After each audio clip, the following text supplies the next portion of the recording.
Après 3 mois de travaux, l'alternat en place sur la RD 1006 au niveau du merlon de la prise d'eau à Bramant sera levé cette semaine. La phase de chantier 2015 touchant en effet à sa fin, conformément aux engagements du Conseil départemental de la Savoie et devant la nécessité de voir cet axe routier remis en circulation libre avant le début de la saison touristique.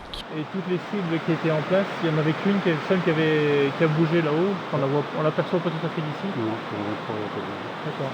Première phase de travaux cette année, donc en 2015, avec 2 merlons qui ont été constitués, donc un où nous nous trouvons et un premier à l'amont. Et la suite des travaux l'année prochaine, donc derrière nous, le merlon qui va être prolongé et donc une opération qui va être terminée en fin d'année prochaine.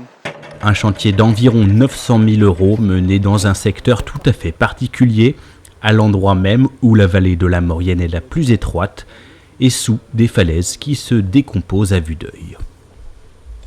Elle se décompose tout doucement de par sa constitution, gypse et anhydrite, des matériaux sensibles à l'eau, donc gel, dégel, l'érosion naturelle et la pluie qui fragilise la paroi naturelle. Le merlon, on l'a constitué en fonction de l'emprise qu'on avait. Le bloc classique qu'on pouvait retrouver de l'ordre de 2 à 5 tonnes serait arrêté par la fosse qui est à l'arrière. Donc on a créé ce V qui va bloquer l'élément qui pourrait tomber du haut et glisser vers le bas. Parce qu'on le voit ici, avec la forte déclinaison qu'on a ici et puis les hauteurs assez conséquentes, rapidement on trouvera un bloc qui pourrait créer un gros danger pour les usagers. Donc voilà, le merlon il fait vraiment office de premier rempart de défense.